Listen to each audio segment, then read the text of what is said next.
Yooyyaa akkam jirtu jaallatamoo daawwattoota Waliif TV nagaan keenya kabajaaf jaalalaa bakka jirtan maratti sinaa dhaqqab jecha oduu guyyaarraaf qindeeffannee sin biraan geenya. Oduu guyyaarraa kan sinitti himu Daraartuu Garbaati.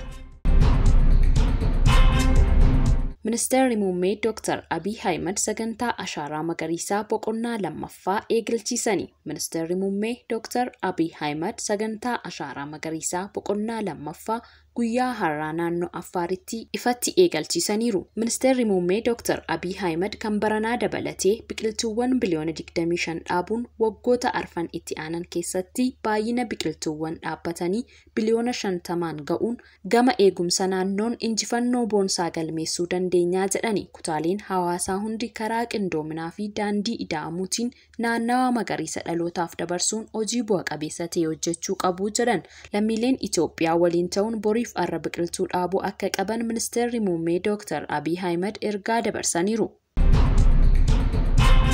Manni maree dhimmoota Islaamummaa Itoophiyaa haala yeroo irratti ibsa kenneera. Magaalaa Shaggaritti diigumsa masgiidootaa hordofee rakkoo mudate karaa nagaan furuuf waliigaltee irra ga'amu manni maree dhimmoota Islaamummaa Itoophiyaa beeksise.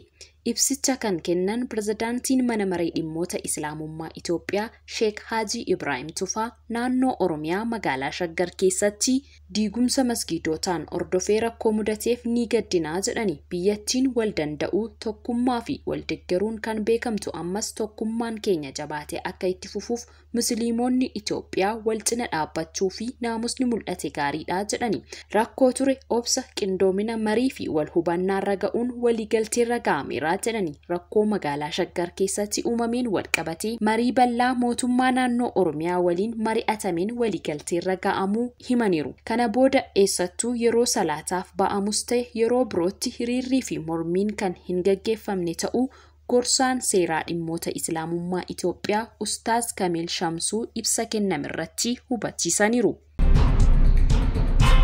Namtichi yakka butii Durbee Tsaggaa Balaachoon shakkamee mana murtiitti dhiyaate. Shakkamaan maqaan isaa Yahalaa Maabraatee yakka butii Durbee Tsaggaa Balaachoon shakkamuun to'atame mana murtiitti dhiyaachuu qajeelchi poolisii magaalaa Hawaasaa beeksise. Hoogganaan qajeelchichaa Inspektar Malkaamuu Ayyalaa akka jedhanitti himatamaan kun guyyaa kaleessaa mana murtiitti dhiyaateera. Abbaan alangaa dhimma himatamichaa irratti odeeffannoo dabalataa walitti qabuuf beellamni guyyoota 14 akka kennamu mana murtiif gaaffii dhiyeessuus himaniiru. Gargaarsi nyaataa bifa dhaabbilee federaalaa fi naannolee hirmaachiseen naannolee 7tti faayidaa hin malleef oolaa jira jedhame. Gocha gargaarsa nyaataa faayidaa biraan oolchuu naannoo Tigraay keessatti raawwatame jedhameen sagantaan nyaata addunyaa fi dhaabbata gargaarsa Ameerikaa gargaarsa nyaataa addaan kutuu hordofee yaadannoo keessoo dhaabbilee gargaarsa Itoophiyaa keessa socho'an qopheessanii fi addis istaandaard ilaale. Gochi kun naannoo Tigraay keessa qofa osoo hin taane naannolee 7 keessatti bifa dhaabbilee federaalaa fi naannoo hirmaachiseen kan raawwatame ta'uu saaxileera.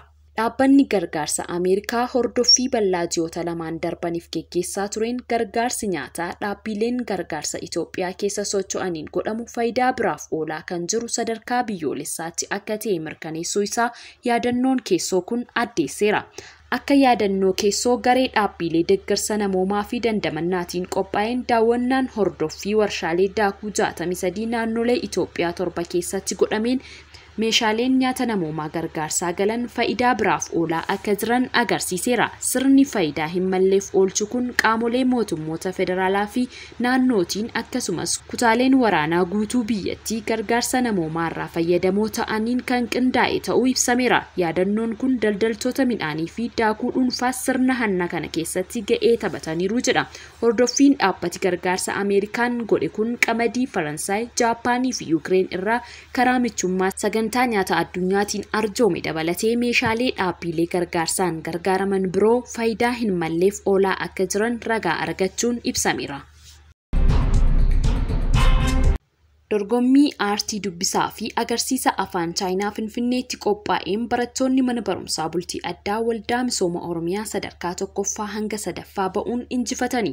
Dorgommii imbaasiin Chaayinaa Finfinnee jiru qopheesse kanarratti barattoonni manneen barnoota afaan Chaayinaa barsiisan irratti hirmaatan kan barattu Siyyaannee Taaddasee injifatteetti. Mana barumsaa bultii addaa Waldaa Misooma Oromiyaa Bishooftuu jirutti barattuu kutaa 10ffaa kan taate Siyyaanneen waltajjii sanarratti afaan Chaayinaatiin aadaa fi aartii Chaayinaa dhiyeessuun injifattee jirti. Siyyaanneen waggaa tokkoof walakkaa keessatti dandeettii afaan Chaayinaa kan argatte yoo ta'u, ambaasaadara Chaayinaa kan Itoophiyaa jiru dabalatee keessummoota dorgommii sanarratti hirmaatan irraa dinqisiifannaa guddaa argachuus dubbattee jirti. Imbaasiin Chaayinaa Finfinnee jirus barattuu Siyyaanneen ganna yeroo barnooti cufamutti biyya Chaayinaatti daawwannaa akka gootuuf afeerraa addaa fi godhee jira. Manneen barnootaa bultii addaa Waldaa Misooma Oromiyaa afaanota biyya alaa kana barsiisuuf imbaasiiwwan biyyoota afaanichaa dubbatan irraa deeggarsa barsiisotaa akka argatuu fi kaan ammoo ofumaan qaxaree barsiisaa akka jiru hojii gaggeessaan Waldaa Misooma Oromiyaa Obbo Dajanee Itichaa himaniiru. Dhiyeenyuma kanas barattoonni mana barumsichaa dorgommii qorumsa herregaa fi Ingiliffaa akka biyyaatti qophaa'e irratti dorgomanii injifachuun isaanii ni yaadatama. Daawwattoota keenya oduun keenya akkuma fufetti jira. Oduu baargamaatti sin ceesisna. Hambaan uumamaa umurii biliyoona 1 qabu argamuu saayinsistoonni ibsani. Hambaan uumamaa umurii biliyoona 1 qabu kattaa Awustiraaliyaa kaabaa irratti argamuu saayinsistoonni dubbataniiru. Pirootostirool baayotaa hambaan jedhame kun umurii waggaa biliyoona 1.6 dura kan jiraachaa turanii fi qaama uumamaa Iyukaariyootis jedhamu ta'uun beekameera. Qorataan Yuunivarsiitii Biyyaalessaa Awustiraaliyaa Beenjaamin Niitaarishim hambaalee uumamaa durii kanneen galaana keessa kan jiraachaa turanii fi qubsummaa lafaa kan uuman ta'uu akka malan eeraniiru.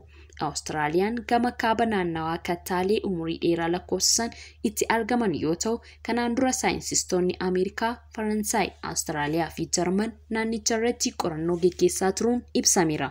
Argannoon qorannoo hambichaa Yuunivarsiitii Biyyaalessaa Awustiraaliyaan waggoota 10f gaggeeffamaa ture bu'aan isaa arra ifoomuu Aljaziiraan gabaaseera. Waldiddaa ganna 7 booda Iraanii fi Saawudiin daandii nagaatti dhufani. Hariiroon Saawudii fi Iraan gidduu ture bara Faranjoota 2016tti addaan cite. Sababni isaas aleellaa Musliimota Sunnii fi Shiyaa gidduutti bara 2016 ka'ee ture. Biyyoonni lamaan waldhaba ganna 7 lakkoofsiseen daandii walitti cufuun kufaatii dippiloomaasii jala turani. Amma immoo imbaasiin Iraan Saawud Arabiyaatti waliigaltee Chaayinaatti baatii 3 dura taasifame ordofuun banameera. Iraanii fi Saawud Arabiyaan sababa wal dorgommii naannichatti uumamaniin waldiddaa hamaa keessa kan galan ganna 7 dura ture. Fedhiin diinagdee, morkiin siyaasaa fi waldiddaan dameelee lamaan islaamummaa jara lamaan gidduutti danqaraa uumee ture. Erga Chaayinaan waldhaba jaraa karaa nagaan hiikteen booda Iraan imbaasii ishee Saawudiitti irra deebiftee banuu kaleessa beeksiftee jirti. Bakka bu'oonni ministeera haajaa alaa Iraanii fi Saawud sirna baneensaa irratti kaleessa magaalaa Riyaad irratti argamuun haasaa akka tolchan TV'n abbummaa Saawud Arabiyaatee Al Arabiyaa TV'n gabaaseera.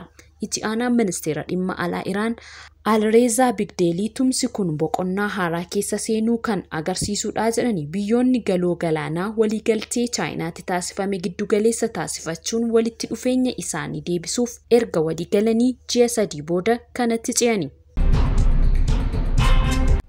Daawwattoota keenya oduun guyyaarraaf qindeeffannee kan hanga ammaa daawwataa turtanidha. Andaraartuu Garbaatii nagaatti.